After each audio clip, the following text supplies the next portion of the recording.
Excuse me, Mayor. Yes, ma'am. It's time. Okay, ready?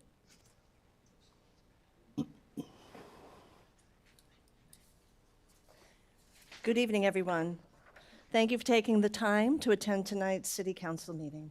For the record, it's January 16th, 2025, and the time is 6:30. I'll begin tonight with the roll call, so council, when I call your name, please say here or present. Mayor Maxton, Here. Councilmember Stroop, Here. Roden, Here. Alvera, Here. Kerner, Here. and Parker. Here. With 6 members of council present, a quorum is declared. Thank you, Christina. And would everybody please stand with me for the Pledge of Allegiance? I pledge allegiance to the flag of the United States of America and to the republic for which it stands, one nation, under God, indivisible, with liberty and justice for all. A reminder to everybody that's here tonight, we do live broadcast this meeting, and I'd like to welcome everybody that's here as part of the meeting tonight, but also welcome all those that are joining us as part of the live broadcast. If you do get it, for those here in the room, if you do get an opportunity to speak as part of the meeting, I'd ask that you use the microphone that's up here at the podium. And the reason is the people that are online cannot hear the comments if you speak from your seats. When you do get an opportunity to speak, I'd ask that you introduce yourself by name. And if you're a resident, whether you're a resident of Fair Oaks Ranch or not. And for any entities that are here as part of the meeting, just introduce yourself and what agency that you are from. Moving on to Citizens to be Heard, we did have one individual signed up as part of Citizens to be Heard, Ms. Willoughby, but talked to you ahead of time and you'd like to wait. You want to talk about the community center and wait and do that during the agenda item, and we'll do that, no problem.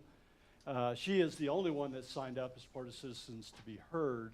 Is there anyone else here tonight that didn't get an opportunity to sign up that would like to speak? Yes, ma'am. Okay. Thank you, Ms. Brimhall. And anybody else? And with that, then we'll move on to our presentations tonight. We do have 2 presentations. And first is the 5-year service award. Over to Joanna. Yes, sir. All right. Thank you, Mayor, Council. My name is Joanna Merrill. I'm the Director of Human Resources and Communications for the city. And tonight it's my honor to present our 5-year service award to someone who has really kind of exemplified the dedication it takes to serve a city, the professionalism and leadership in a role. And that is Miss Amanda Valdez, our Deputy City Secretary. So Amanda, if you'll join me up here.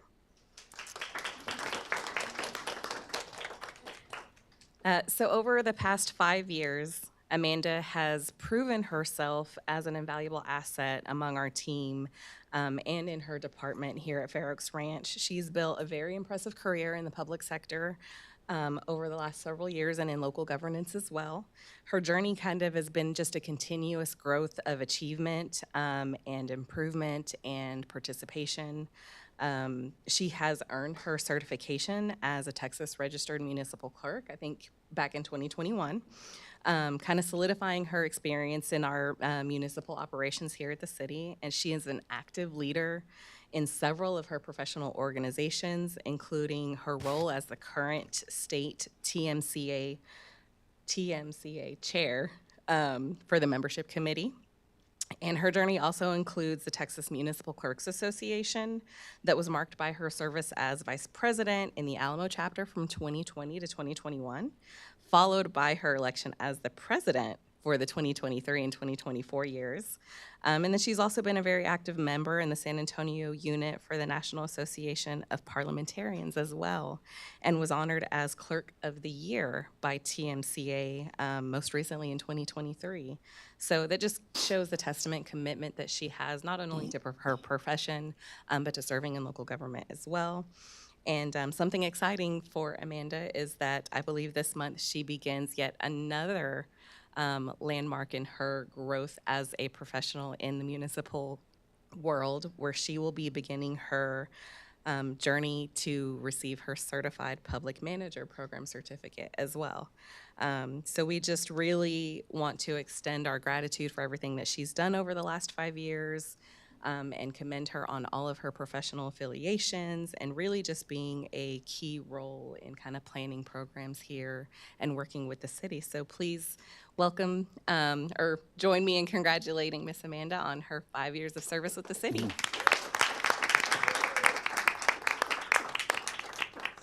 And as always, we have a nice plaque here and a inscripted pen and pencil set.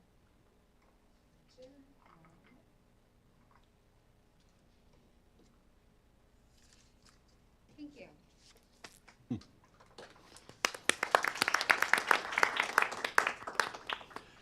Well, congratulations, Amanda, and thank you for all that you've done for our city over the past 5 years. And now switching hats, Yes. you have the next presentation as the former president of the Texas Municipal Clerks Association. It's a long name. I won't repeat. I won't make you repeat it. But yes, I'm here tonight. Again, thank you so much for allowing us to be here. As I'm here as a representative of the Alamo chapter of the Texas Municipal Clerks Association. And I'm here not for me, but I am here, and this is my very last duty as the president of the chapter. And it's the best one so far, but I'm here obviously to present a very special award to your city secretary, Christina Pachocchio. And I would like her to come down here. So the Texas Municipal Clerks Association, or TMCA for short, is a professional organization that's been empowering city secretaries across Texas since 1952 and providing an educational and professional development path for clerks at all stages of their careers. Christina has completed the rigorous university-level professional certification program that required approximately 200 hours of home study, examinations over 4 courses, and attendance at 8 two-day seminars. She's now working on her recertification, a process that demands an additional 80 hours and coursework that she has to complete every 5 years. On top of the great work that she dedicates to the city, Christina has also served as the chapter's treasurer for 3 two-year terms consecutively, and I convinced her to do one more. So she's got 1 more year. She's done an incredible job of managing the association's finances with precision and care. She's also introduced additional payment options for our members, which has made it great because although you probably think the Alamo chapter is just San Antonio, it's not. A lot of areas in Texas don't have a chapter or they're in a very rural area, and so our chapter opened up membership to the entirety of the state, and we have members as far as Eagle Pass. And so Christina implementing that was a real big help for us. Beyond her role as treasurer, Christina has also been an active participant in many of our committees. Her energy, ideas, and willingness to help have strengthened our chapter. And at our December banquet, the Alamo chapter of TMCA awarded Christina this beautiful award. Put on my Vanna White hat. It's a major award. This award highlights her exceptional dedication both to the City of Fair Oaks Ranch and to our organization. So Christina, on behalf of the Alamo chapter, we're so grateful for your dedication and hard work. This Clerk of the Year award is a reflection of your unwavering commitment to your profession and to our chapter and to our city. And so I thank you all for allowing me to be here and honor you today. Don't cry. Oh, yes.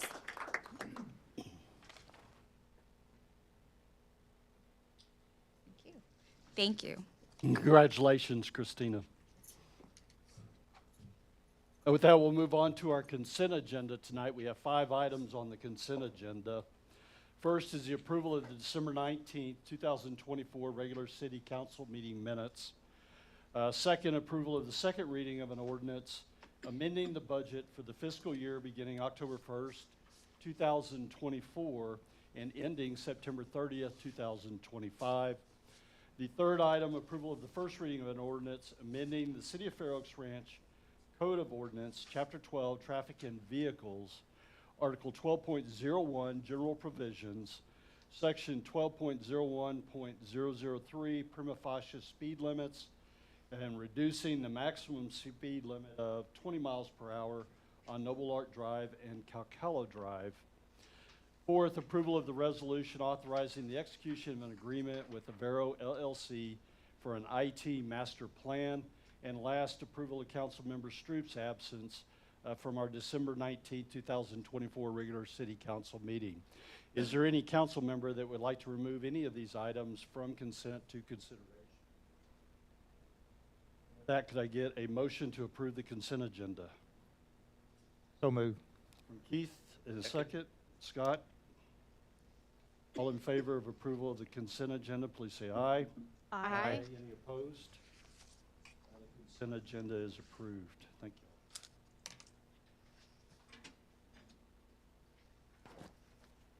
Now we'll move on to our consideration items for tonight. We do have two consideration items to look at.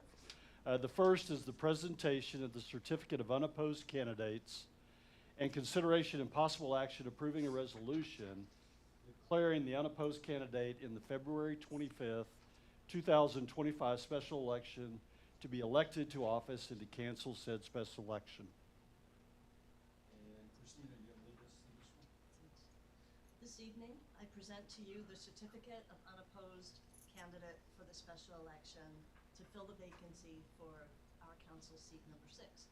Mr. Jonathan Swarek was the sole citizen to submit an application for this position.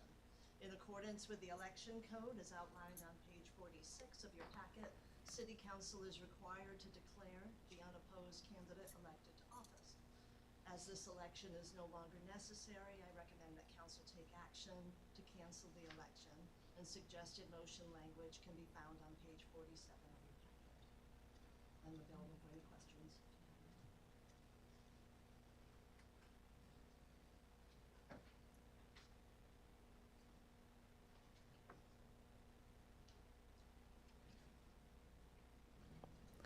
Did you hear me? You did? You did? Yes and no. Should I say it again? It's pretty quick. Okay. All right. This evening, I present to you the certificate of unopposed candidate for the special election to fill the vacancy of Council Place 6.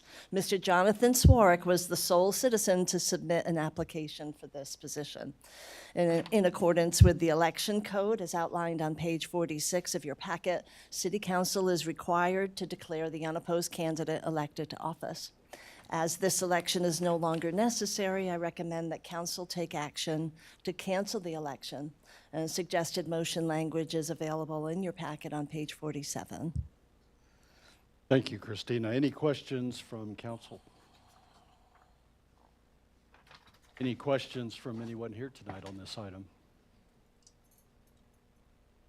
That then, could I get a motion to accept the certificate of unopposed candidates and to approve a resolution declaring the unopposed candidate in the February 25th, 2025 special election as elected to office and to cancel said special election? Laura, in a second. Second.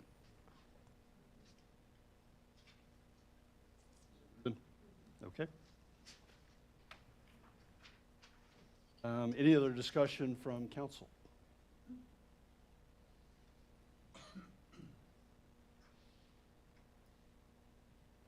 I just offer up, it is great that we live in a city, and we have a history of volunteers to help with the operations of our city. And it's great that we have an individual that volunteered to join those ranks and to serve with us here on City Council. And just want to thank Jonathan Swarek for taking that step. With a motion on the table, all in favor, please say aye. Aye. Any opposed? The motion is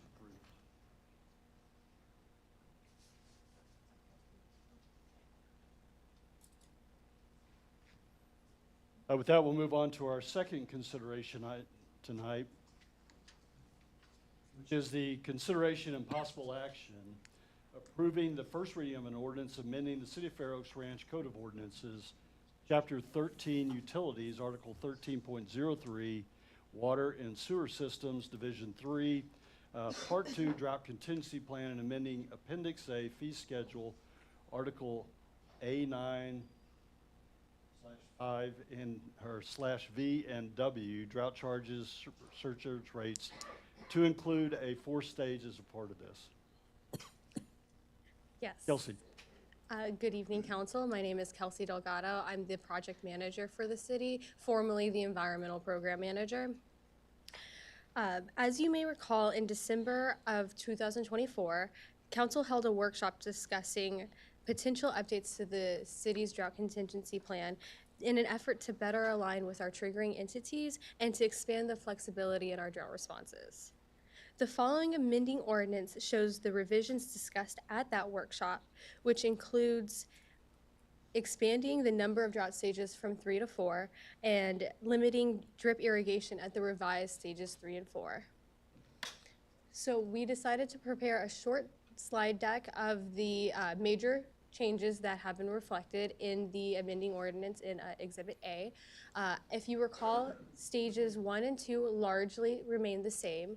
Starting with stage 3, if you recall, what we discussed is creating a middle stage between the current stages 2 and 3 as a middle ground between moderate to severe drought conditions. That would be reflected as the new stage 3, which is reflected on the screen.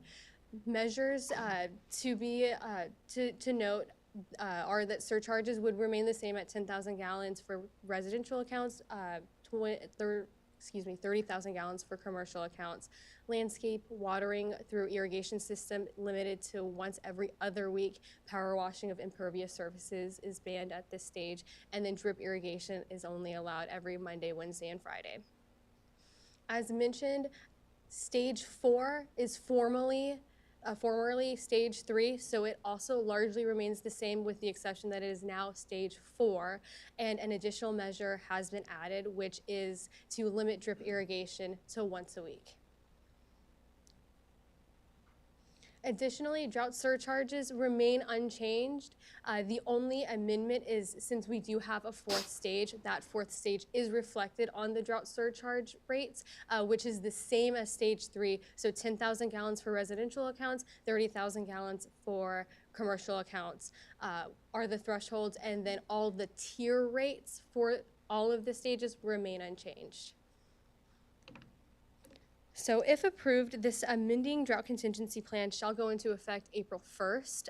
This is to allow adequate time to notify our utility customers of the upcoming changes. A communication plan would go into place, which includes updating the city's website, sending news flashes and social media posts, updating the city's news, including the updates in the city's newsletter, and including a bill insert in all of the utility bill customers' next bills. At this time, does council have any questions or suggestions regarding the amending ordinance as it has been presented? I do have one thought, and I would like to make a motion, Mayor, on that, but that we would include an exception in our amendment that would allow the fountains that use recirculating technology to be active during stage 2. So I have an amended motion that to present different than it's on the page, and I can gladly read it. So this is under stage 2. Correct. So currently, ornamental fountain, the usage is banned at stage 2. And this, the way that the definition is it's all ornamental fountains, not specific to recirculating technology. And so it's paragraph 2 and item number 3. Talking about under stage 2. Should be. It's 2B3. Yes. Yes. Okay. So your recommendation is to change this to, With the exception of fountains that use recirculating technology. Since they do not, there's not much water usage there, it's only due to evaporation because they recirculate the water. And fountains that are now currently turned off are getting filled up with rainwater and it getting moldy and green and sludge and stuff, and then creating a kind of a hazard. And they're hard to maintain because there's no way to drain fountains typically, because they're made to recirculate and catch water at the base.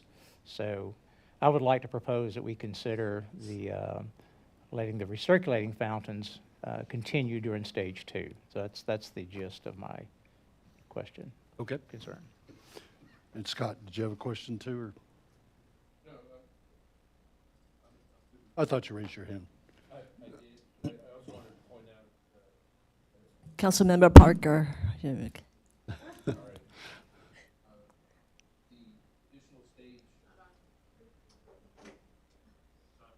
Okay. The additional stage brings us in line with GBRA and the other. Trinity Glen Rose, yes. Correct. So GBRA currently has it's more of a 6-stage system for their retail and commercial accounts. We are looking to align better with their stages by including a fourth stage, so it's a 3rd stage system. Currently, GBRA, whenever they hit stage 3 of their drought contingency plans, that's a mandatory curtailment of consumption and usage from their commercial accounts. So the city would be subject to that curtailment. I wanted to point that out for people that are Yes. listening and may not be understanding why we're looking to go ahead and add an additional. Correct. It is to better align with our triggering entities. Anybody else? I have a question about Keith's amendment. Do I ask it now or later? Go ahead. Or for Kelsey, is the ornamental is covered in stage 2, either in its current form or what Keith is proposing, is it covered in stage 3? So currently, in the current drought contingency plan, stage 3, which is now going to be transitioned if these amendments are approved, is now going to be stage 4. All non-essential water usage is banned at that stage because it is considered a critical stage, so all non-essential water usage is banned. That includes ornamental fountains, as well as many other very robust measures that are taken to ensure ample water supply for public health and safety. Okay. So with this amendment, including recirculating technology fountains would still be banned at stage 4.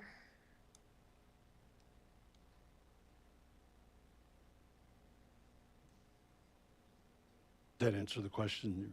Yes, thank you. Okay. Were there anybody else? Any questions from anyone here tonight? Dan, I just had a quick question as we make the motion, because we have a change to what was originally presented as part of the ordinance. Do we include the change as part of the motion? So, yeah, I think I heard him include that in the motion, and we'll just edit the ordinance, that if it's approved with that change, we'll make that edit so for you Wanna to make please sure sign. we were- Yes, sir. Yeah. Okay, thanks. And I'll turn to, Are you ready?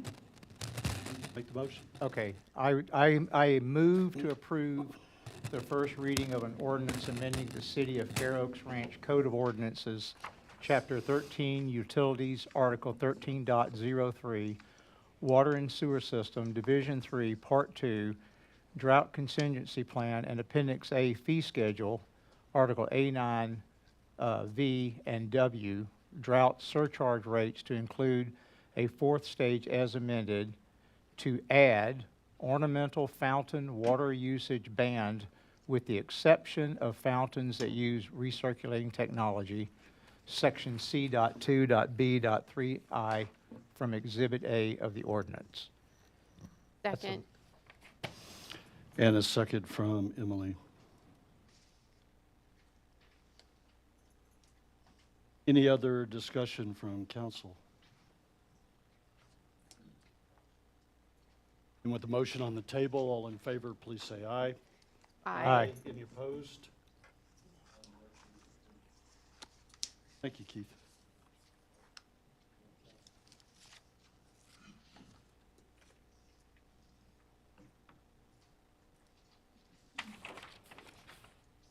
And that completes the consideration items that we had on the agenda for tonight. Now we'll move on to our workshop item, which is one item, which is an update on our community center.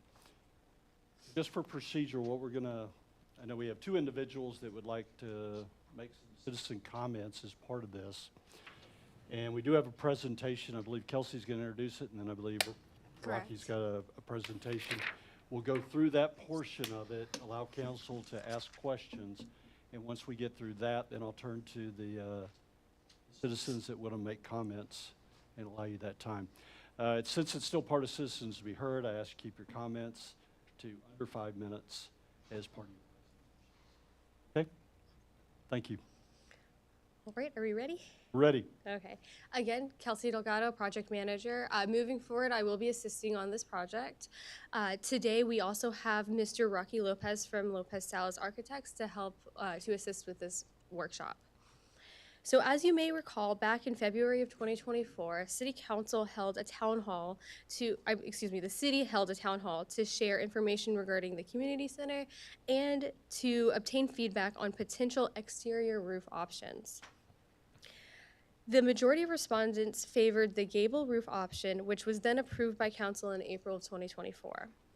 With that decision, Lopez Salas Architects began the design development phase. Through this workshop, Lopez Salas Architects will present highlights from those 100% design plans. These highlights will include exterior elevations, building sections, roof plan, floor finish and reflected ceiling plan, proposed interior and exterior materials, and updated project schedule and estimated cost of construction. Although no formal action is requested as part of this workshop, staff is seeking direction on the plans and the estimated costs. If there are no substantial changes as part of this workshop, the next step will be to advertise for bid in February. We expect to receive bids back in March to be reviewed. In April, staff plans to go back to the MDD with an updated grant application. Based on the direction from council, the intention will be to request the full amount from the MDD. The project will also then come back to City Council for review and approval. If awarded, the project will then begin construction in the May timeframe.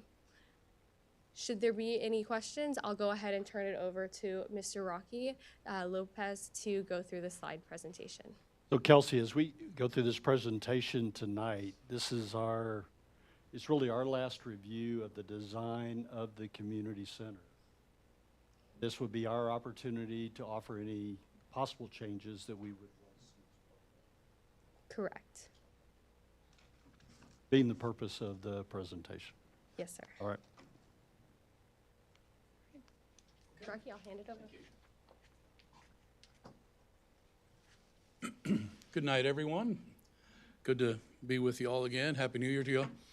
For the record, Robert Lopez. My nickname is Rocky, and the name of the firm is Lopez Salas Architects. And it's been quite a pleasure working with all of you for almost a little over a year now. So it's been a really fun experience for all of us, and we've gone through suggestions and some modifications. And tonight is just kind of a culmination of where we are. These are the documents currently are at 100% complete.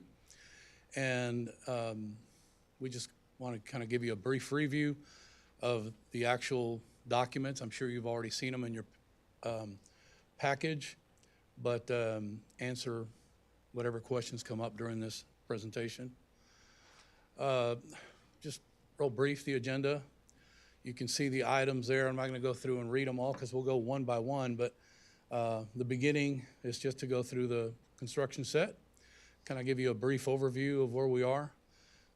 Obviously, your cover sheet here. And then this is, you might be able to see them easier on the print that you have, but you can see that this is the exterior that was approved. This is what the potential look of your building from the outside. Of course, these images, again, they're a little blank only because the beautiful part of your project is that this building will be surrounded by all of the gorgeous trees that you have on your property. So these images don't really give you the real look and feel of this property, but they're void of the trees to make sure that you understand that the exterior of the building is exactly what it was when it was approved, and just continued through the process. We did provide a few images of the interiors of your project, just to kind of give you a feel of what the inside of your building could look like. This is your conference room, and when you place a camera inside the model, same thing as when you try to take a picture with your iPhone of a room and you want to capture the entire room. The angle gets a little skewed, but just to make sure that you capture all the walls, and you can see you have monitors in the foreground. If you're standing in that window looking back towards us, you would see the little bar area and a monitor right above that bar as well. So that kind of gives you a look of the building, your conference room. And then this is the inside of the event center, which is your large space. Your project is pretty much a simple building. It's a large event center with some support spaces around it, but this is like the main portion of the building. And you can see the picture on the top is your dais. It's got 11 seats, so you've got your council seats, and then city attorney and city secretary, communications specialist. So there's 11 seats in all. And then the event center, you can see this image is showing the round tables in a very comfortable setting, meaning with a lot of space between the tables and a lot of spaces around the tables. You can comfortably seat about 126 people in that arrangement. If you needed to put a lot more tables, you could add some people to that. And square tables, if the big rectangular tables, the seating is, I think it like drops down to about 120. But again, it's a very spacious layout with lots of room on the outside. So if you absolutely had to, you can fit a lot more people in that space. And about 200 people sitting in this type of space here, which is kind of a church-style seating. So that's what the inside of that space would look like. If you look down at the floor, you can't see in the image, but if you can imagine looking down at the floor, it's a luxury vinyl tile, and it looks like wood. So it's a plank vinyl tile that looks like wood, and the ceilings are wood deck, which would be stained, and then of course exposed trusses that are painted. And the space is pretty simple. There's some things done to the space to liven it up a little bit, but it's a lot of natural light coming into the space, which is really nice. This is just showing your site plan. You're very familiar with the site plan, but nothing has changed. We still have the seating area and the facing the south of the project. Towards the north, we have the parking.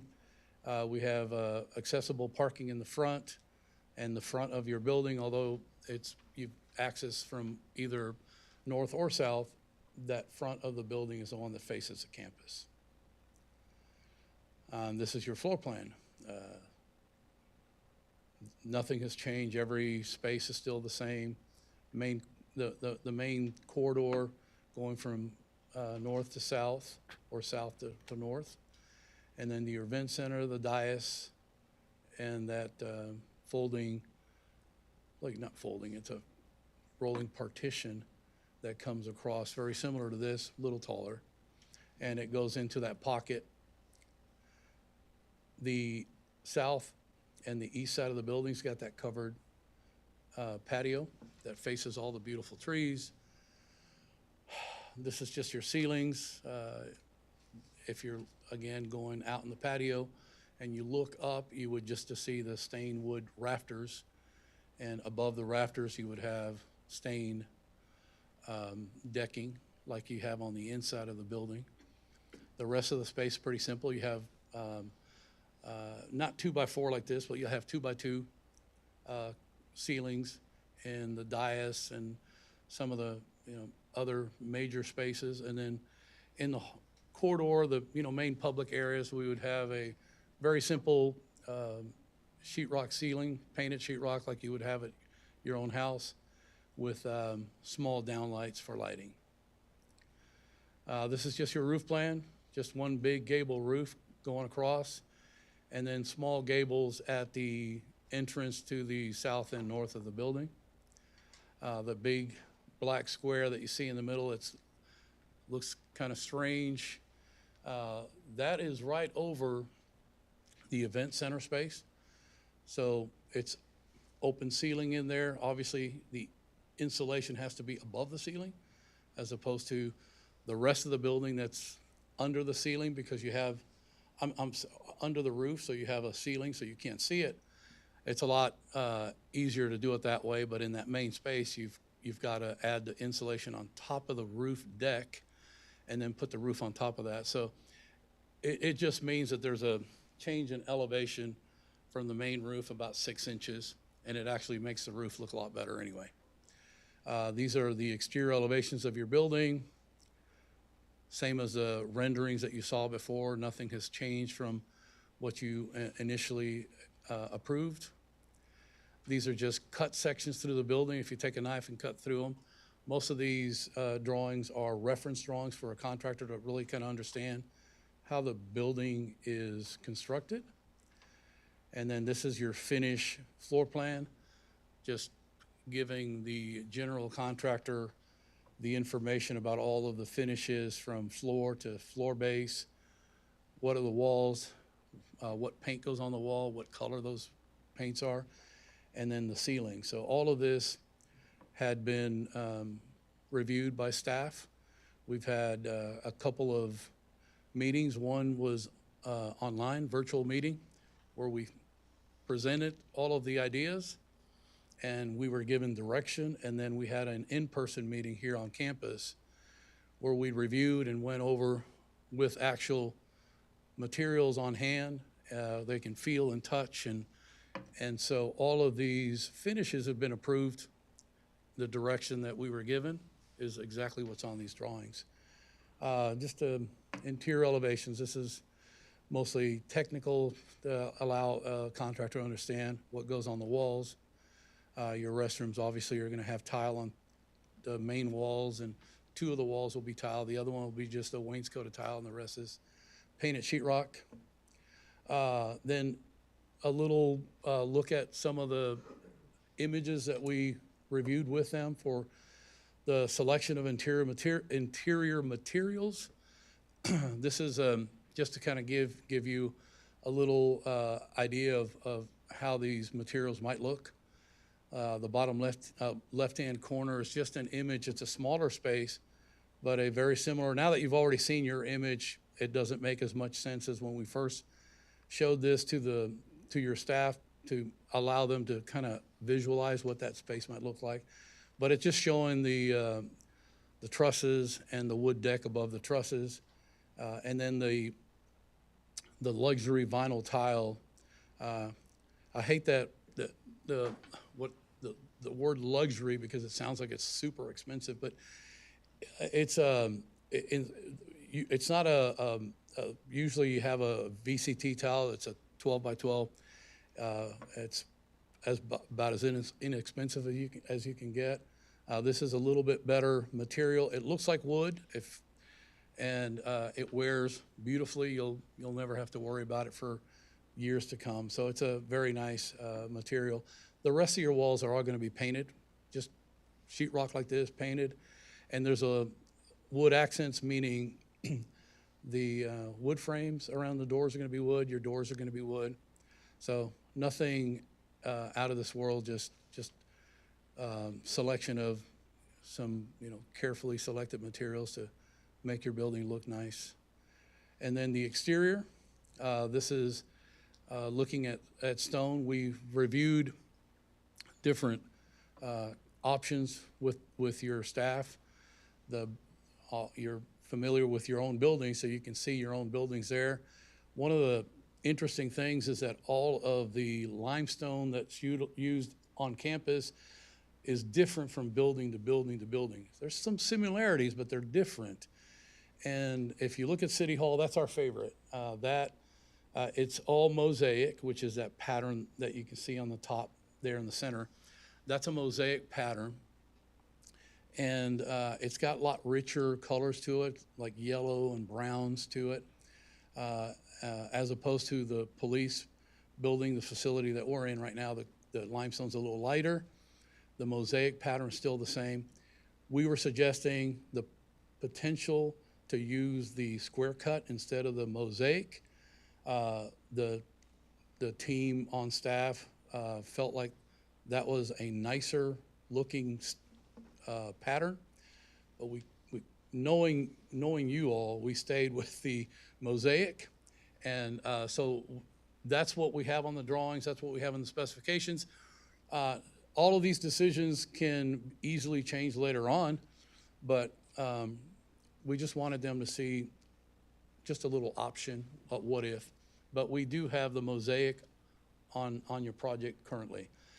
This is looking at the roofs, looking at your storefront system. So your building's going to have some glass and aluminum storefront, and it's dark bronze. So that's what those images show. I think you've seen these before, but I'm not sure if we've shown them to you before, but we've been looking at these for a long time. And then the roof is going to be standing seam metal roof. And then that's what it would look like, very similar to this building. We will match whatever color is on this building. And the roofs on campus vary from building to building, but we're going to stay with the standard of your latest facility.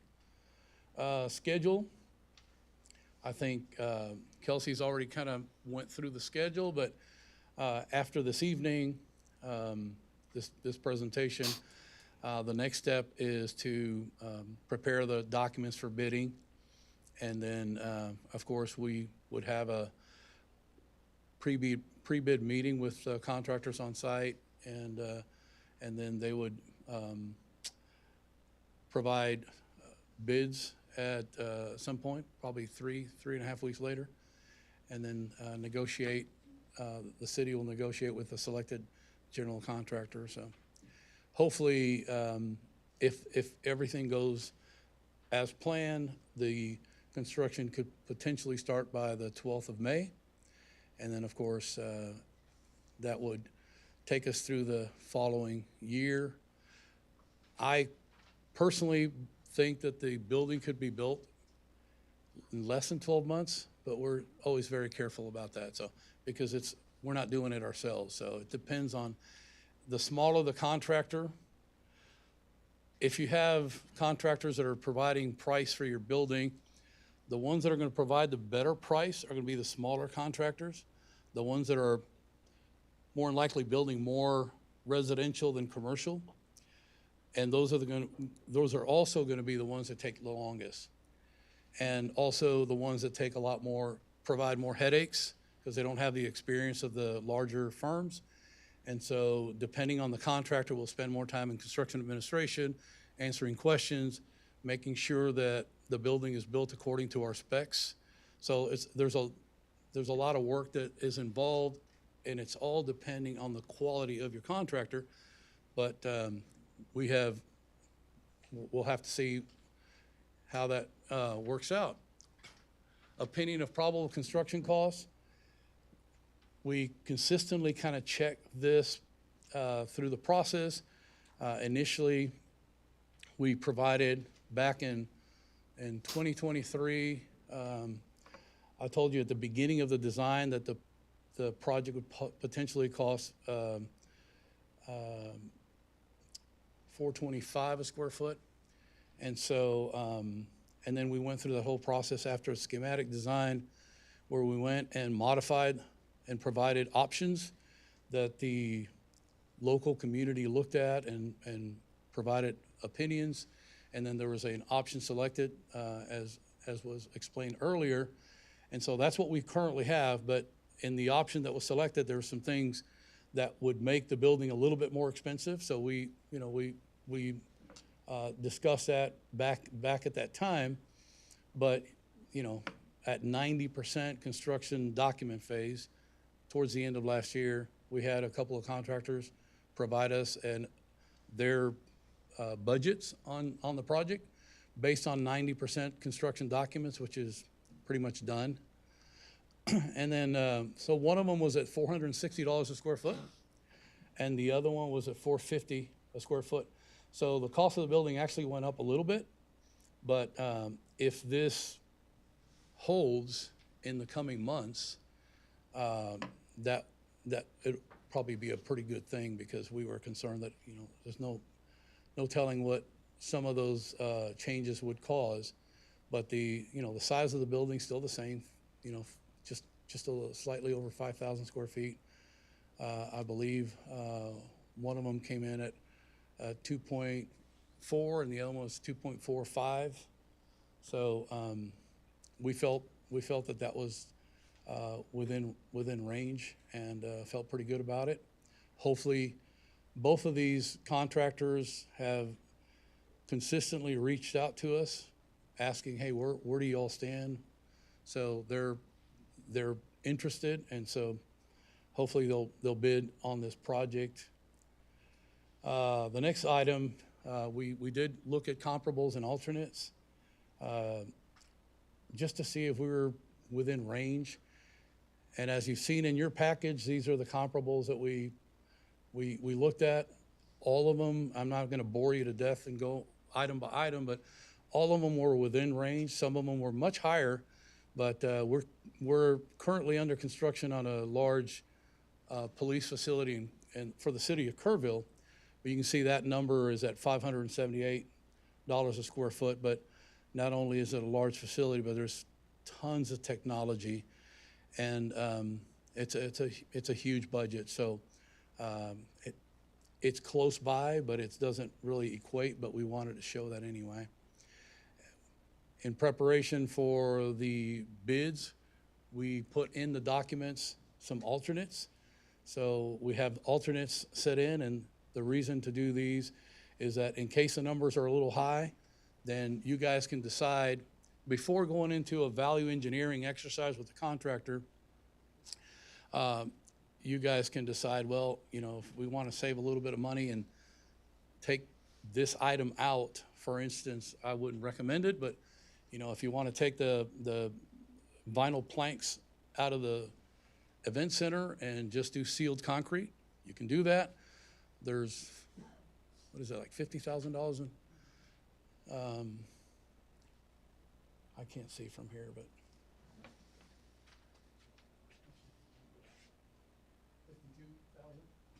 So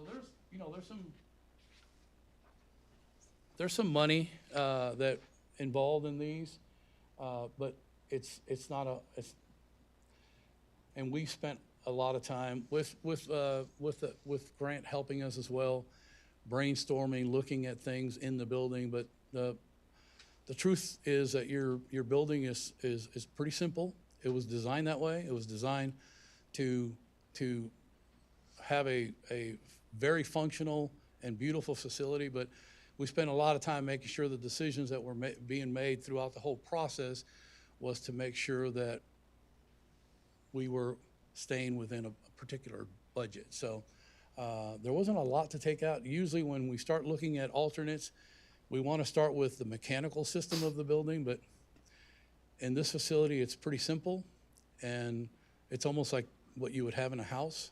So there's not a lot of areas to pull, but you've got outdoor seating area that saves a little bit of money, but not much.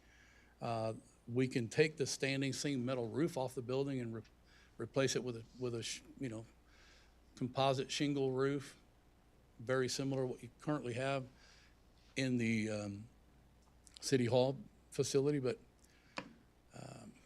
I don't know that there's, I wouldn't recommend any of these, but we wanted to make sure that we provided something to show that if we have to look at alternates, we have them already in the job. The nice thing about this is that the contract will provide a price for each of these, because those prices are our estimates. They're our best guess, talking to other contractors, but those contractors that gave us those prices were just helping us. It's very different from when you're dealing with a contractor that's wanting the project and is sharpening his pencil. So these prices may change a little bit, but that's our best estimate. A little bit about next steps after this. Mentioned in our schedule, we prepare the contract. We have a pre-bid meeting with the interested contractors, and then we'll assist you all once the bids come in, evaluating those contractors, who's going to be their project manager, who's going to be their superintendent, their subs. Looking at major subs is a pretty important part of that evaluation, and then providing the city with a recommendation of what we consider to be the best value, and then you all make that determination yourself. That's just a recommendation. And then hopefully after that, there'll be an approval, and we will meet with that selected general contractor again weeks later on site to kick off the project. That's it. Any questions, comments? Any other questions from council?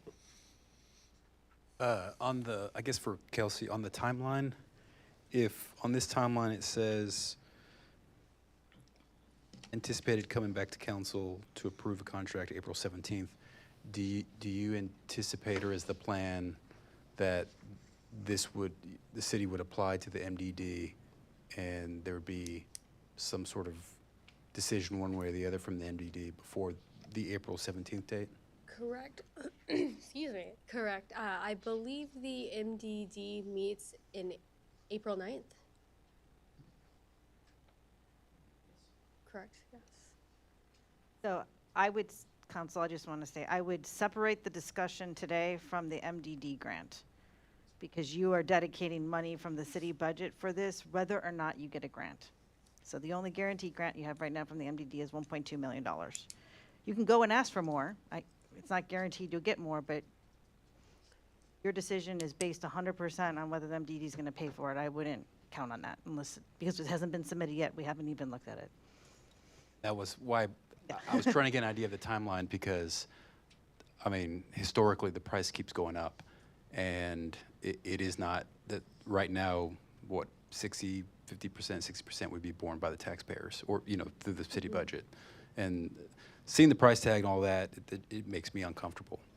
And so I'm sure there'll be more discussion, but I wanted to get that piece worked out in my head. Go ahead. When the construction actually starts, have we considered, because I know assuming it goes to this timeline and starts in May, there's only a couple of weeks left of this school year. However, if it's going to go through the next school year, how is that going to impact school traffic and things like that? Has that been thought about? I mean, those are discussions that we would have with the general contractor. But given the size of your project, I don't see any problem whatsoever. Yeah, there'll be relatively small subs. The beginning of the project, couple of, I don't know how many concrete trucks are going to come through, but if it happens, that would probably be in, June maybe.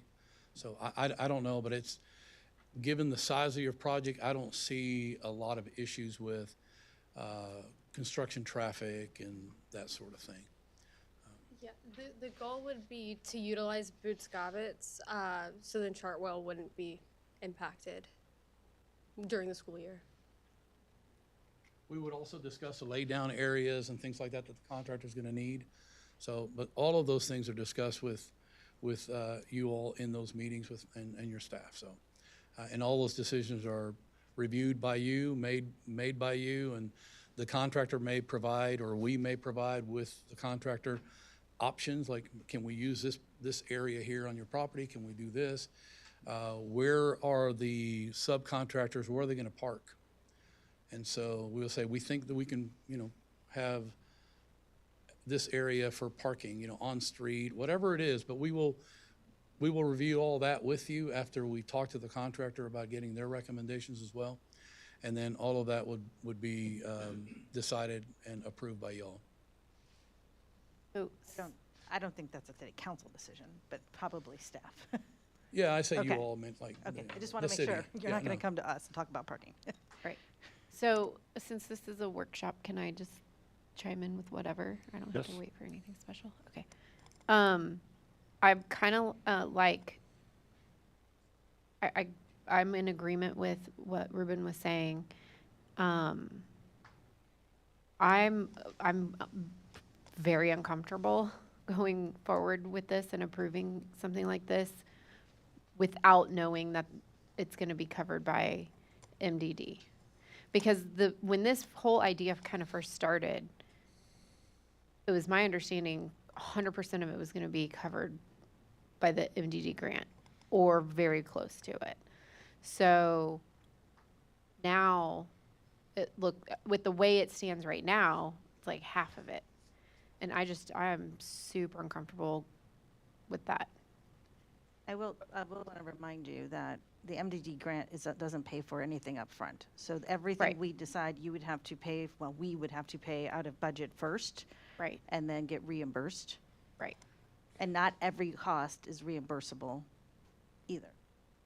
So, Right, but if we have a grant that says we can reimburse you up to 1.2 million, great. If it was gonna cost us 1.2 million, I would be very comfortable with that. Or 1.3 million, you know what I mean? If it was something close, but whenever we're talking $1 million more than what the grant currently is, I'm real uncomfortable with that. And I understand your thoughts, and I'm kind of in line with Emily. But I think what we have is a process that we need to go through to get there, and I don't think those decisions have been made yet. Or mentioned, I mean, we could resubmit if that's the answer that we want, and possibly get that decision before we vote on moving forward with the contract on this. I don't like that decision. And the reason why I don't like that decision, because you are essentially delegating the decision to do this project to the MDD. Either you want to have a civic center, and this is what it looks like, or you don't. But if you decide to I'm going to send it to MDD, and if they don't approve it, we won't go forward, you're making an MDD make this decision for you, and I'm not comfortable with that. On, I don't Kind of off think that's topic on what we true. were really Right, but focusing it's on, important, because if we have to make the decision what we're going to do next. on the topic of costs, if the April 17th date stands and you're coming to council for approval to move forward, will we have an idea of what's going to cost to equip it and then maintain it forever? Because I wouldn't buy or build a house if I couldn't afford to upkeep it for as long as I'm going to be in it. And so will we have an idea of not just the cost to build, but how much to furnish it, and an idea, ballpark, and then what's it going to cost in the future? Insurance, utilities. Yeah, we do have an idea, and again, just like this project itself, they are estimates, so the proposal you have before you is estimated at $2.4-ish million. Furniture, fixtures, and equipment, we've estimated $250,000. Again, that will be refined as we project and define what type of technology we need, et cetera, but that is our estimate right now. And operating expenditures, again, we develop a formal operating budget once we've come back later and defined what the policy and the uses for it, but, industry standard is about 2% a year for operating annually, so roughly $50,000. On that topic segue, before it comes to council, will there be, not necessarily a formal policy, but some sort of framework outline, understanding of the scope of use for this facility and non-use, since I know there's been a lot of concerns, particularly for the neighboring residents? And, in other words, are we going to get all this or try to get an idea of all this before we're asked to approve a project, or is it just approve the project and we're going to find out later? Intent was to construction contract and have the policy discussion with the council parallel with the construction process. So at this point, you have a 100% design with an opinion of probable cost. Next steps are, as Rocky and Kelsey laid out, to go out for bid. That process takes about a month, a little bit longer.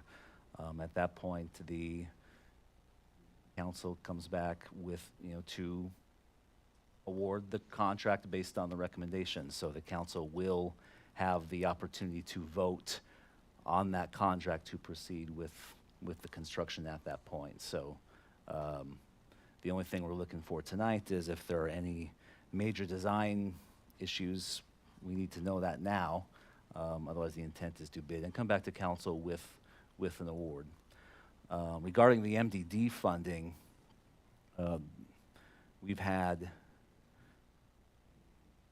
an application that was submitted to the MDD several years ago, probably, I want to say 2020, somewhere in there, with an assumption that MDD would provide 50% of the funding at that time. We modified that and revised that agreement, I believe, last year.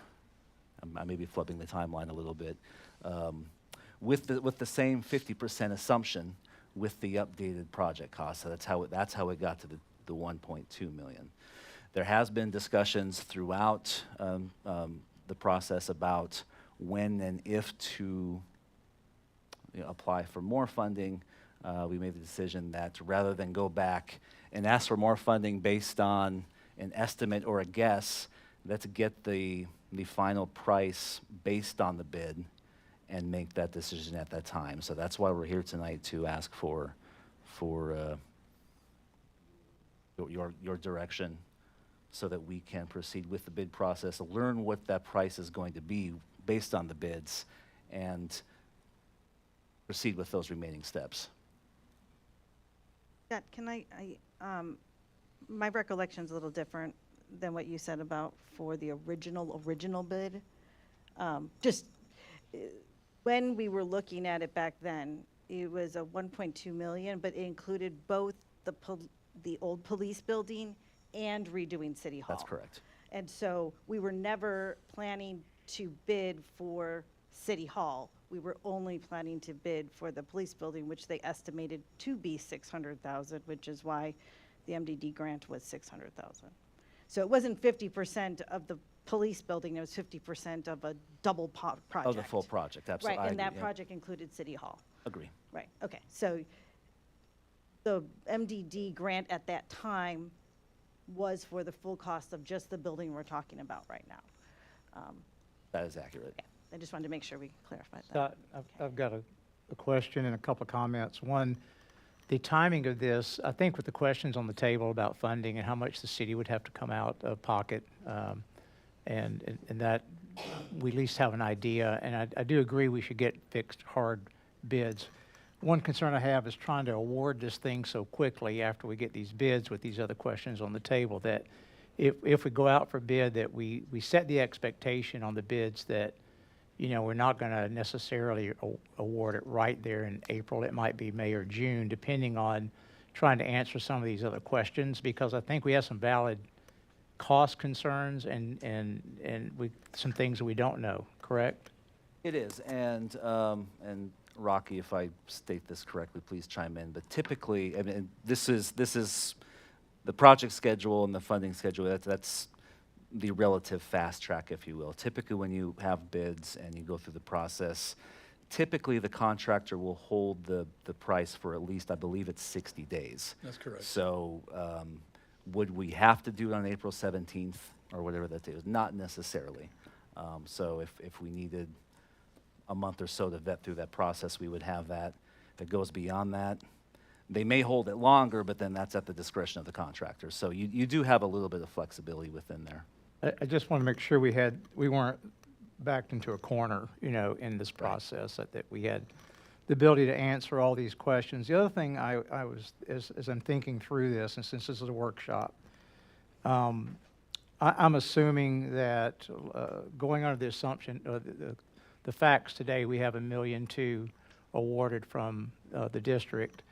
The rest would come out of the city funds, and this would come out of our surplus funds that we have Allocated fund balance. allocated, yes. correct. If we were to go under the assumption that these prices are pretty close to being what they will be, how would that impact our tax rate? Would there be any impact to the taxpayers for us being able to pay this out, or are our reserves sufficient enough to make that happen without the taxpayers having to see an increase? Not directly. We have in excess of 1.2 million in our unallocated fund balance currently. So obviously that's a sizable chunk, but that is funds available that is not currently dedicated to anything else. So we would not have to raise taxes to fund this project. And along with that question, how does that impact our 6-month reserve policy if we were to use that 1.2 million? Would that still leave us with that 6-month, or would that impact? That is in excess of the 6-month reserve. Okay, okay. To go with that question, do we have any other planned use of that 1.2 million? I don't think we've talked about it. It's correct? Okay, so it's truly unallocated. We have no other plans for that dollars. Is it our intent to go back and ask for additional funding, from the MDD? Have we talked about that? Have not talked about that. Would that be a consideration item that we need to look at for future?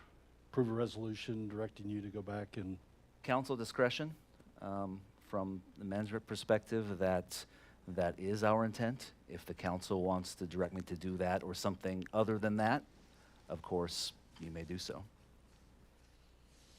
I think it would, if there is, and I don't want to put it on the MDD. I'm not suggesting, Laura, that we make it an MDD decision. I'm just suggesting that if there are additional funds available through the MDD or, some other grant, if we discover some other grant through the state or wherever their funding may be, I think it's our responsibility to seek out that type of funding for the benefit of not having to use the unallocated funds in the event we need to use those at some point in the future for something unforeseen. So I would think, I would be in favor of going back and asking for additional funds if there are additional funds available to be sought out.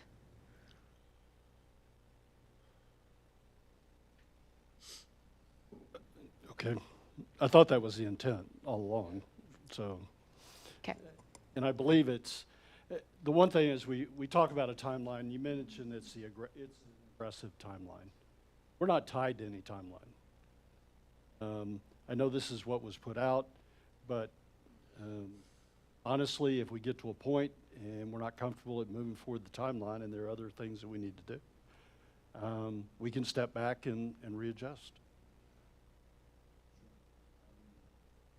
It's not time sensitive that we get this done. And my thoughts has always been that we need to make sure we do this right versus right, fast, and Fast and good, yeah. Yeah. That's sounds like something I would say, yeah. To your point, Mayor, the only real time-sensitive issue is that always unknown variable of what's going to happen in the marketplace, right? But other than that, there's no firm deadline from a city operations perspective. okay. And just for knowledge of the council, what would happen is, if you were to direct Scott to go to the MDD, he would fill out an application. It would come to whatever the next meeting is that we have scheduled. We would review that application, may or may not send it to a committee. If we accept the application, then that would just start a negotiation of the changes to the contract. Would then have to review those changes to the contract. Both the city and the MDD would have to sign a new contract between the MDD and the city, and not until then is the grant changed, right? And we're going through that process right now for the Gateway application, so it's fresh in my mind. But just to kind of let you know, and we only meet once a quarter, so we could meet for special meetings if needed, but just to give you an idea of the timeline. Okay. Any other questions? I did have, so in the cost estimates that we have, does that include the removal of the current building Yes, and construction of the new? demolitions included, yeah. And then as part of it, do we have an IT infrastructure that is incorporated as part of the construction of the building?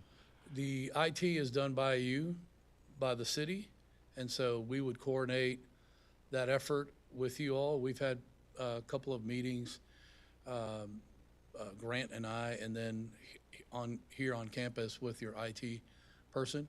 And so we've incorporated all those requirements that he has, camera locations, door contacts, that sort of thing for IT and security, and card readers on which doors, that sort of thing. All of that's included, but it's just the empty conduits with pull wire for your IT and security company to come in and just wire the whole system. So they would have all those points throughout the building. So Would be identified as part of construction, but the actual conduit not put in until yes, sir. afterwards? Yeah, the cameras and the conduit is by the owner. Yep. Yeah. And that's part of the FF&E. That's what I was process. going to ask you. That's part of that 250 estimate. That would totally outfit, at least right now, on your everything. The nice thing about this building is that most of your furniture is in the event center, and it's just, you're going to get chairs like this that can be utilized with round tables or square tables. So your decision, I would go with the round tables. You buy a bunch of round tables. That little storage room is designed to allow all the tables that you need to put in there and the chairs. So they're on carts, so you roll them into that room. So, and then the other areas that would need, you need a desk and a chair and maybe a credenza in that little office. And then you need a conference table with some chairs around it, and that's it. So you're gonna need, you need your chairs around, for the dais, but the piece of furniture is included in the project, so the dais itself, so. Okay. Any other questions? We did have some citizens that wanted to provide some additional comments. Ms. Willoughby signed up first. Like to speak now?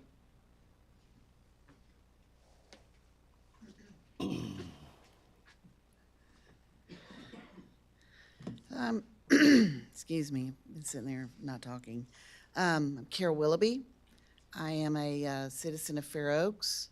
I appreciate your attentions. Thank you so much for everyone being here today. It's nice to see you again. I did want to just address a couple of things. Number one was the timeline. It was interesting to see. And my question is, since Chartwell is there on Dietz Elkhorn, I know there's been talk, I don't know, I'm hoping you can tell me, there's going to be some work done on Dietz Elkhorn, road work, Yes. okay? Do we know the timeline of that project? Not definitive, but it's coming up pretty fast. Okay. Will it be going on the same time as the construction of the community center?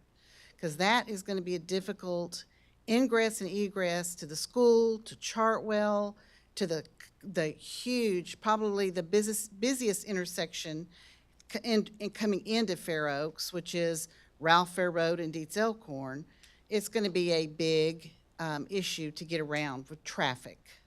So I'm just wondering if there's any way we cannot have both of those current going on at the same time. It would help with the traffic flow immensely. Okay. Don't know if you've thought about that or not. I do know that, there was an increase to the MDD funding. We addressed that today to 2.4 million. It was interesting to hear about how that works. I have attended one MDD meeting just to kind of get a feel for what they're able to do. I know that that was opened up to include everything the state says MDD can do and not be so limited. So, one more plea for moving the location and buying land. There is, I guess, 3.9 million in with the MDD now, which funds are accessible to the city of Fair Oaks Ranch. Not many projects are going to go on to incorporate using all that, and that money is going to continue to grow. Why? Because it comes from sales tax. It doesn't come from my property taxes. It's not something I've got to pay.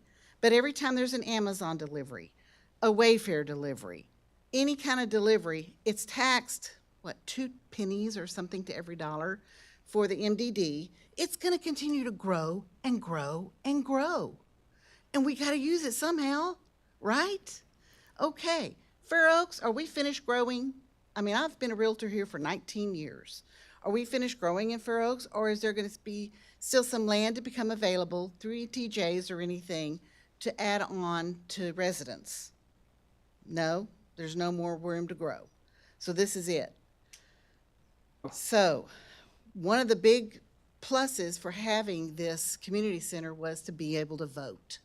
How many of you saw how the voting went this last presidential election? It was a lot of cars parked. There was a lot of traffic. There was a lot of people standing in line. People are turning out to vote now more than ever. So you're going to have 2 counties to vote at that building in this location when we already had a traffic problem with 1 county? Have you thought about that? We just had Bexar County coming. Now we're going to add Kendall County and Bexar County. And they're not just coming from Fair Oaks. I'm a constituent. I voted every election, even the Four-House stuff. In that small percentage of people that actually do. And with a general election, like a presidential election, or people show up for that. It's not a small amount of people. They come from all over. They come from San Antonio. They come from Bulverde, or not Bulverde because that's Comel, but they come from all over to vote here because they think the lines are going to be shorter, and they're not. But there's going to be more growth, and there's going to be more growth to accommodate the voter increase. There's going to be more growth in the MDD funds. Why are we just think big, guys? Think big. We can buy some land and have it at a different location than this that's already got the school stuff going on all the time, that you've got. Now you have the community center, you got the city center. There's going to be some sort of apartments or whatever going back behind that strip center there because now you've changed the zoning on that. So now we're going to have more people at this intersection I'm talking about. So it's just a lot. And we just kind of continue to pile on. Number 2 is this city building, the government building. You're already busting at the seams in there. If you have to add on to staff, where are you going to put them? There's not going to be any place for them to go here on this campus. There's no room. So why don't you buy some land, start it out with this beautiful legacy of a community center that this city council and this mayor has built, and add on to a new campus so you can increase in number. I think that's a great idea. I appreciate the timeline that you gave me with Dietz Elkhorn. Ralph Fair Road, I think, is slated to be enlarged also in the future. They've been saying that I've been here 26 years. They've been saying it for a really long time. But eventually it's going to happen because you're going to have building continuing up Ralph Fair Road. Those developers, especially the Bernie schools, that's why I moved here 26 years ago, to enjoy the beautification of Fair Oaks and the Bernie schools. I've always said as a realtor, everybody that lives in San Antonio, if they could, they'd move to Bernie. Guess what? They have. Plus all over the country. So we're pretty bloated, and that's not going to stop. So there's going to be a lot of traffic. And this event center, we still don't know if who's going to be able to use it. Is it going to be somebody whose grandma lives here in Fair Oaks? We don't know. So they can come and have a party, and she can rent it out for them. We'll know when we hopefully, please don't forget us. We want to be on that committee that Scott H. mentioned, that there will be a policy committee, and we like to be on it. So I appreciate your time. Please take us into consideration. I do think it's a mistake to do this here. I think it'll be hard for people to get around, especially times of voting. There's not going to be any parking. The school has to use, during school hours, their own parkings. We're not going to get to use that. But I appreciate your time. Thank you for your attentions. Thanks, Ms. Willoughby. Thank you for being here tonight, and thank you for taking time to provide comments. And Ms. Brimhall, you indicated that you'd like to speak also? Hey there, Sharon Brimhall. I do live here in Fair Oaks. And I just have to thank Carol for every word she said, because she's right on, and I wholeheartedly agree with her. And I want to thank council, city manager, city staff, for all the work you do. We appreciate everything you do. And a lot of you, though we're not in the positions you are now, when the first request MD was made in July of 2020. So this is just general comments, not about a particular group or whatever. But I still think, we've been talking about this, I guess first became aware of it at the town hall that was about a year ago. And we have been discussing this since some of the residents found out about it since then. And yet we're still in the same spot, it seems. We don't have a policy. We don't really know terms of use. Even though the building is lovely, the Civic Center would be fabulous, but I agree, not at this location.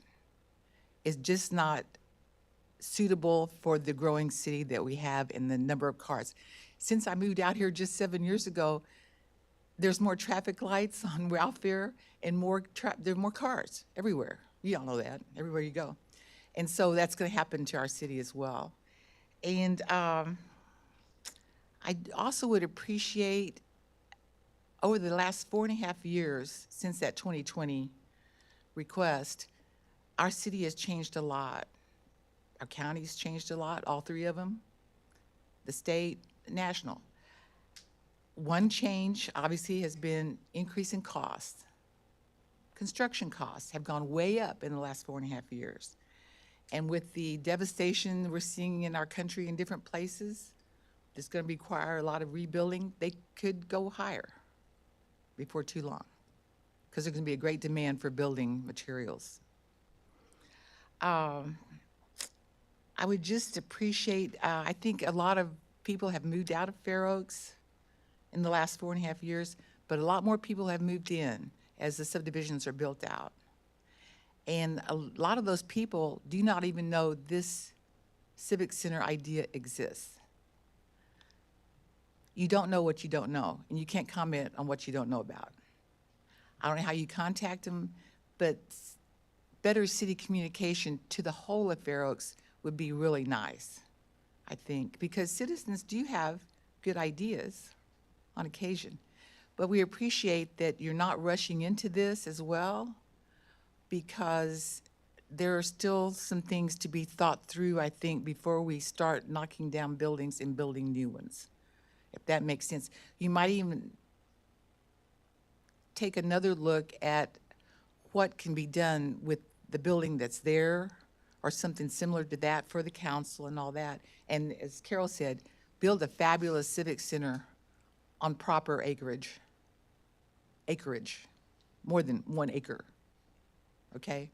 Every once in a while I drive down to, I drive by Crown Ridge to go over to walk at that Crown Ridge Park over there, and I happen to go by, it's on Camp Bullis Road, the Crown Ridge Event Center. and y'all might want to just check it out online. It looks really nice, and they have really a lot of parking, and that, something like that would be perfect for us.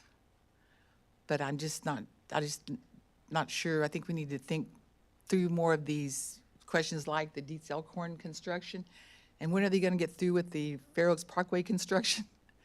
There's construction everywhere, and that does cause a problem. And it was one of the beginning days of school over here. I just happened to be driving by, and there were cars everywhere. I did video it. I deleted them, but I videoed. There were cars parked all over our campus, under the oak trees, where there's not even paved parking. They were parked down Chartwell. They were parked across the street, whatever that street is. Is that Saddle Song? Yeah. They were parked over there. There was not another place to park anywhere around this area. That was one day, true, and about the time, I don't know what time I drove by, but some people were leaving already, but you could tell every inch of this campus had a car on it, even not even the paved spaces. So that's something to keep in mind as well. Anyway, I appreciate y'all's thoughts and appreciate your consideration, and perhaps take another look at what to do at this location and building a really nice civic center for us, another location. Thank you all very much. We appreciate it. Thank you, Ms. Brimhall. I appreciate both y'all attending tonight and providing comments. It's helpful for us. Kelsey, did you get everything that you needed as part of the workshop? Excuse me. We were just here to get your feedback on the construction plans, the estimated cost, and then a way to move forward. From council, From council. Any other questions, anything we missed, or? I would just like to say, I do think it looks very nice. So, like, I think it was well done, goes with the city ambiance or whatever you want to call it. I do like the look of it, so, for what it's worth. From your position, you got everything that you need? We do. Thank you. Okay. Thank you, Kelsey. Thank you. I believe we have one report on the schedule tonight. From Christina. Talk about our upcoming May 3rd election.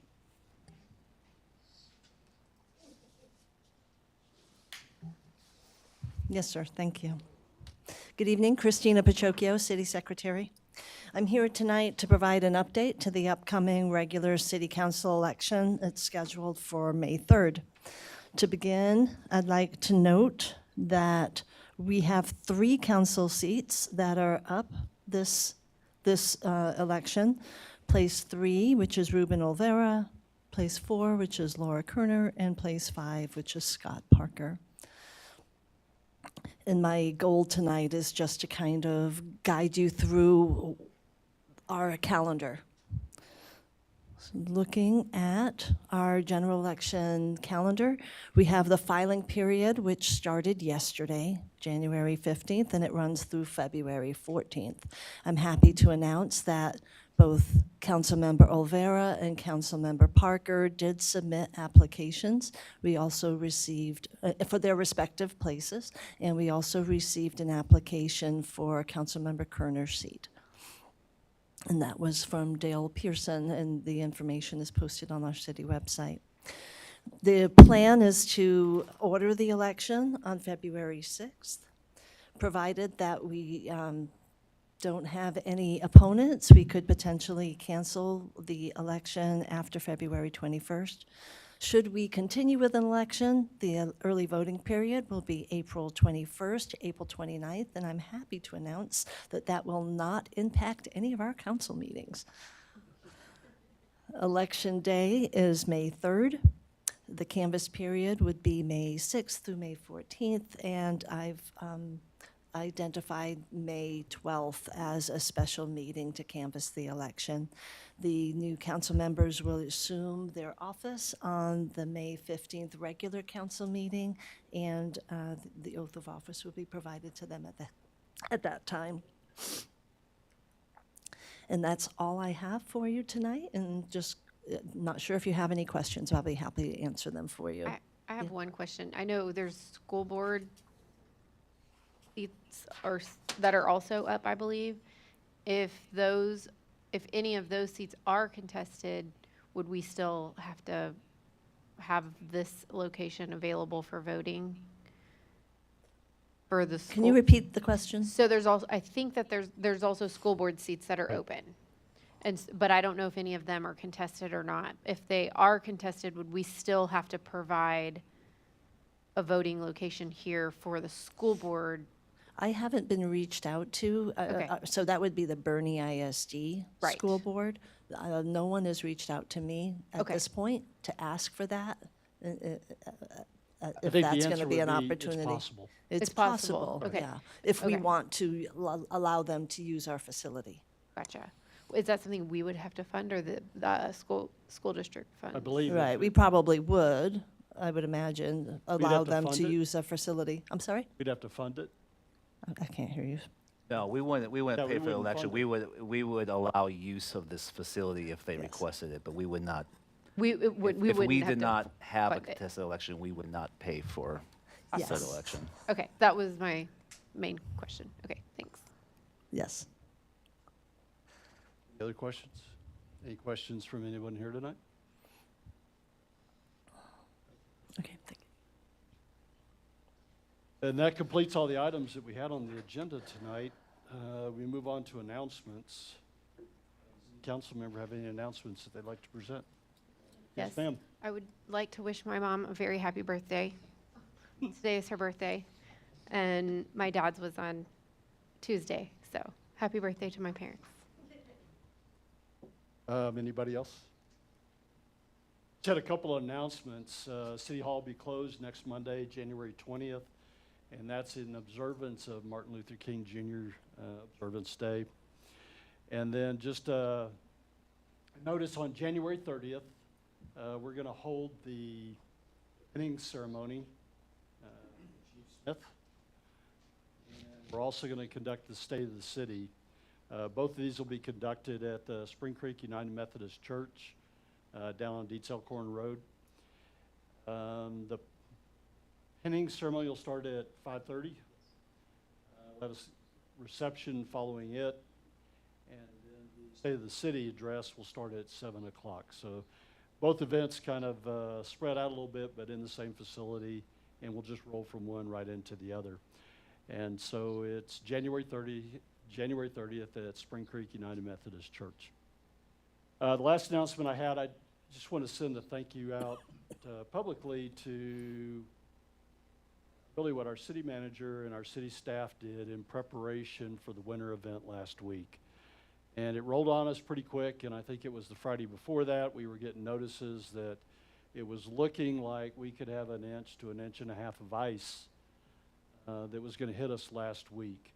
And we did stand up our emergency operations center, and I would say in the 2 or 3 days prior to this event happening, multiple meetings as part of our emergency operations, and really put us in a position where we were prepared to handle anything that would have come as part of that weather event. And so I'd just like to thank, we have a lot of the public works guys here and the police department who were part of the big lifters as part of that situation, but also our communications, our IT, our finance, also had pieces in that to ensure that we were prepared for the winter event. Luckily, as all rain events do, it went north of us, so it didn't impact us. And that's all I've got. I'll turn it over to Scott. Thank you, Mayor Kyle. I'll piggyback on that. So yeah, we did have, I think, a good run with our emergency operations last week. And good news, bad news, we're right back in that. So we are expecting cold weather next week. Possible precipitation, of course, that's very indeterminate at this stage, but we're watching out for that. So just for the council's information, as well as the public, Staff is holding another emergency operations prep meeting tomorrow, just to, I guess, rinse and repeat what we did last week, make sure we're prepared. The good news is, yes, we did have a good practice run last week where we were prepared. We did do some preliminary street treatment at that time, so we plan to do the same thing for this one. Public Works has already prepared the mixtures and is ready to go, but we'll meet tomorrow as a group just to make sure we have everything in place. We're coordinating with our state and county partners on the emergency management side, reaching out to our utility partners, just to prepare for contingency plans, contacts in the unlikely event of power loss. That's always a factor with cold weather events, whether there's precipitation or not, but especially if there's precipitation. But we'll have that ready. I said we just ran through it, so we'll be ready again. But just want to let you know we'll be holding that tomorrow. If conditions worsen, even over the Monday holiday or into Tuesday, we'll be prepared to activate our level 3 yet. We won't be there tomorrow, but we'll be prepared to do that at the time. And as always, hope for the best, prepare for the worst. Yeah, and also to echo the mayor's comments. And normally, at the meeting after I make an executive level appointment, I would acknowledge said appointment. Chief Smith has a very special ceremony coming up at the end of the month, but I still would like to congratulate and thank Chief Smith for coming to our community, being very active right away, and making his presence well known. And we are very fortunate that Chief Smith agreed to stick with us and lead our team for the foreseeable future. So thank you, Chief Smith. And everyone come on January 30th. Finally, Mr. Mayor, I did want to give one follow-up to an item that came up at our last meeting in December. Seems like a long time ago. We did have a resident speak to the council about concerns with the crosswalk near Van Raub Elementary School, specifically at Dietz Elkhorn and Squaregate / Elkhorn Ridge Road, or wherever into the Elkhorn Ridge neighborhood. Requesting some updates. So I did put this in one of my updates to the council, but just to reiterate, immediately following that meeting, we did take some steps immediately to address some of those concerns that were provided at the meeting.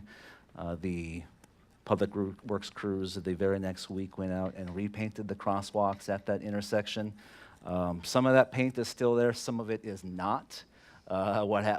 After we repainted, we noticed right away that the area on Dietz Elkhorn crosswalk is regularly driven through, those crossbars.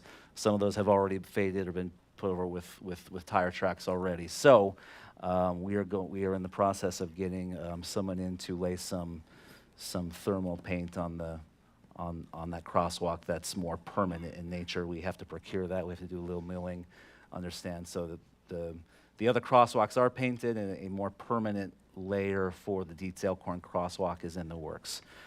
We also installed additional crosswalk signposts at that location.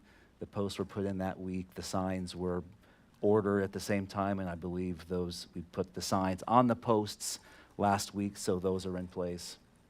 The police department is also coordinating with the school district and how we can use essentially portable crosswalk placards during the pick-off and drop-off period for additional safety measures. And I just want to let the council know that was taken immediately following that meeting. And just as a recap, the Traffic Safety Advisory Committee also will hear this report at its meeting on, I believe it's February 5th. That's all I have. Thank you. Thank you, Scott. Are there any items that any council member would like added to a future agenda?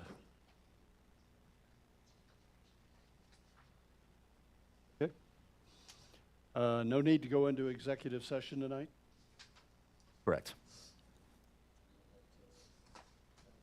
Christie, anything else that we missed or we need to cover? No, sir. Got anything from your point? Nothing else. Christie and I have the time now is 8:09 and we are adjourned.